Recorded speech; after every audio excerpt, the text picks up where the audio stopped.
Welcome to মাহানুরস রান্না বান্না। সবাই কেমন আছেন? আলহামদুলিল্লাহ, আল্লাহর রহমতে আশা করি সবাই ভালো আছেন। আমিও আল্লাহর রহমতে ভালো আছি। আজকে আবারও আরেকটি নতুন ভিডিও নিয়ে হাজির হয়ে গেলাম। আজকে আপনাদেরকে তৈরি করে দেখাবো আমার চ্যানেলে দেওয়া শাহি গরম মশলা দিয়ে হাঁসের মাংস। তো আশা করি রেসিপিটা আপনাদের ভালো লাগবে। যদি ভালো লাগে তাহলে অবশ্যই লাইক, কমেন্ট অ্যান্ড শেয়ার করে বন্ধুদের মাঝে শেয়ার করবেন। তো চলেন আজকের ভিডিও। তো দেখতেই পাচ্ছেন আমি একটা চুলায় হাঁড়ি বসিয়ে দিয়েছি। তো এখানে দেখতে পাচ্ছেন পেঁয়াজ, রসুন, আদা তিনোটা আমি একসাথে পেস্ট করে নিয়েছি। তো আমি তেলের মধ্যে আপনার হাঁড়িতে তেল দিয়ে তেলের মধ্যে তিনটা পেস্ট একসাথে ছেড়ে দিলাম। তো এগুলো একটু কতক্ষণ ভাজার পরেই আমি পরে একটু কালারটা একটু চেঞ্জ হয়ে আসার সাথে সাথে আমরা এখানে মশলাগুলো অ্যাড করব। তো দেখতেই পাচ্ছেন একটু ভালো করে নেড়েচেড়ে আমি কালারটা চেঞ্জ হওয়ার জন্য অপেক্ষা করছি। তো এখন আমরা যে জিনিসটা করব সেটা হচ্ছে আমরা এখানে মশলাগুলো অ্যাড করব। তো মশলাগুলো অ্যাড করার জন্য আগে আমি এদেরকে দেখিয়ে দিচ্ছি কী কী মশলা এখানে নিয়েছি। দারচিনি নিয়েছি, এলাচ নিয়েছি, সাদা গোলমরিচের গুঁড়া নিয়েছি, তারপর ধনিয়ার গুঁড়া নিয়েছি, এরপরে আপনার জিরার গুঁড়া নিয়েছি, একটু লাল মরিচের গুঁড়া নিয়েছি, হলুদের গুঁড়া নিয়েছি। এখানে প্রত্যেকটা বিষয় হচ্ছে আপনার এখানে যেহেতু আমি একটা হাঁসের রান্না করব, একটা হাঁসের মাংস রান্না করব। তো হাঁসটা সর্বোচ্চ 1 কেজি 300-400 গ্রাম এরকম হবে পরিষ্কার করার পরে। তো 2টা তেজপাতা ছেড়ে দিলাম। 2টা তেজপাতা দেওয়ার পর আমি মশলাগুলা দিয়ে দিব।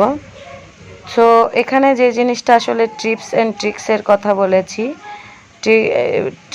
হাঁসের মাংস রান্না করার কিছু টিপস এর কথা বলেছিলাম মেবি।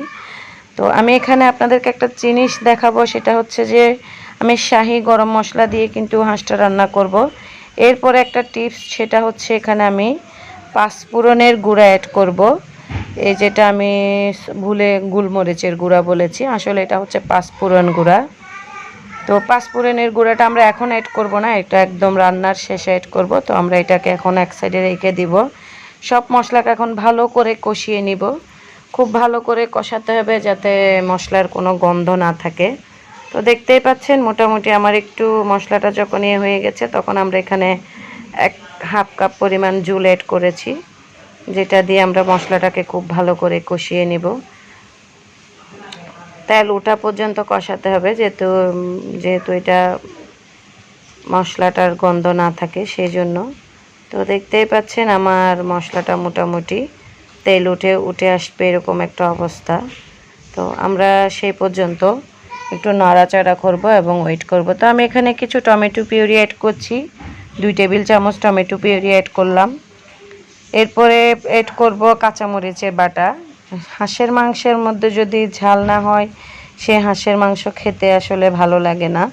তো বিশেষ করে আমাদের পরিবারে, আমার ফ্যামিলিতে আমরা খুব বেশি হাঁসের মাংসটা একটু ঝাল করে রান্না করতে পছন্দ করি। তো 2 টেবিল চামচ আমি এখানে কাঁচামরিচ বাটা অ্যাড করেছি। এরপর আমরা মশলাটাকে ভালোভাবে নেড়ে একটু কষতে দিব, যাতে করে আপনার মশলার কোনো কাঁচা গন্ধ না থাকে। তো দেখতেই পাচ্ছেন আমরা বেশ কিছুক্ষণ এটাকে নেড়ে চেড়ে কষিয়ে নিব সময় ধরে। তো আপনাদের যারা আমার চ্যানেলটিকে এখনও সাবস্ক্রাইব করেননি তাদের কাছে অনুরোধ থাকবে আমার চ্যানেলটিকে সাবস্ক্রাইব করবেন। যদি আমার ভিডিওগুলো ভালো লাগে অবশ্যই লাইক, কমেন্ট অ্যান্ড বন্ধুদের মাঝে শেয়ার করবেন।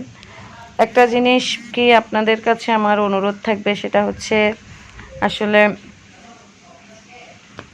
তো আচ্ছা পরে সেই টপিকে যাই। এখন দেখতেই পাচ্ছেন আমরা এখানে হাঁসের মাংসটা ধুয়ে পরিষ্কার করে নিয়েছি। আমার মশলাগুলো প্রায় মোটামুটি রেডি হয়ে গেছে। এখন আমরা মাংসটা ঢেলে দিব। মাংসটা ঢেলে দিয়ে খুব ভালোভাবে নেড়ে চেড়ে কষিয়ে নিব। আসলে এই মাংসটা, হাঁসের মাংস আপনারা যত কষাবেন, খুব সময় নিয়ে কষাবেন, এতে করে আপনার হাঁসের মাংসের আসল স্বাদটা বের হবে। হাঁসের মাংস যত কষাতে পারে ততই ভালো, ততই কিন্তু আপনার স্বাদটা বের হয়ে আসে। খুব দ্রুত কিন্তু রান্না করলে এটার তেমন একটা টেস্ট আসে না, নিজের অভিজ্ঞতা থেকে বলছি। তো আমি যে জিনিসটা করি, অনেকক্ষণ সময় ধরে এই মাংসটাকে আমরা কষাবো। তো আমি এখন ঢাকনা দিয়ে কতক্ষণ মাংসটাকে ঝোল উঠে আসা পর্যন্ত ওয়েট করব। তো দেখতেই পাচ্ছেন মোটামুটি কিন্তু ঝোল চলে আসছে।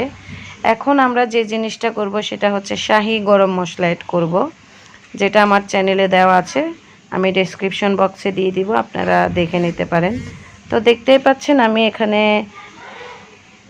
1 কেজি 300 গ্রাম মতো একটা হাঁস, তার জন্য আমি এখানে ব্যবহার করছি 2 চামচ শাহি গরম মশলা। খুব বেশি অ্যাড করলে কিন্তু এটার স্ট্রং ফ্লেভারের কারণে আপনার হাঁসটার টেস্ট চেঞ্জ হয়ে যাবে। সেজন্য যেহেতু আমরা এখানে জিরা গুঁড়া, ধনে গুঁড়া আলাদা আলাদা ব্যবহার করেছি, সেজন্য আমরা জাস্ট 2 চা চামচ এখানে মশলা ব্যবহার করব। ব্যবহার করার পর একটু নেড়ে চেড়ে আবারও আমরা ঢাকনা দিয়ে এটাকে খুব ভালো করে কষাতে দিব, যাতে করে এটাতে আমরা এখনও কোনো জল অ্যাড করিনি। একটু যখন ইয়াটা হয়ে যাবে তখন আমরা এখানে জলটা অ্যাড করব। তো দেখতেই পাচ্ছেন আমার মশলাটা মোটামুটি, ঢাকনা দিয়ে আমরা এটাকে কিছুক্ষণ অপেক্ষা করব। তো দেখতেই পাচ্ছেন কি সুন্দর একটা তেল উঠে আসছে। এখন আমরা এখানে গরম জল অ্যাড করছি। অন্য একটা পাশে হাঁড়িতে আমি কিন্তু গরম জল করতে দিয়েছিলাম। তো আমি এখানে 2 কাপ পরিমাণ জল অ্যাড করেছি। খুব ভালোভাবে মাংসটাকে সিদ্ধ করব। তো এই পর্যায়ে কিন্তু আমি এখানে আমার ওই যে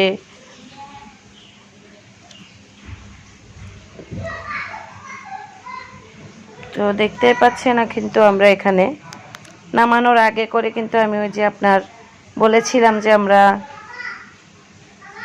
5 ফোড়ন অ্যাড করব, ওইটা আমি অ্যাড করে দিয়েছি। তো এখন আমরা 5 মিনিট এটাকে রেখে দেন আমরা মাংসটাকে নামিয়ে নিচ্ছি। তো দেখতেই পাবেন আমার মাংসটা কেমন হয়েছে। তো দেখতেই পাচ্ছেন কত সুন্দর একটা লোভনীয় কালার এসেছে। এভাবে একবার হলেও ট্রাই করে দেখবেন, আশা করি ভালো লাগবে। তো সবাই ভালো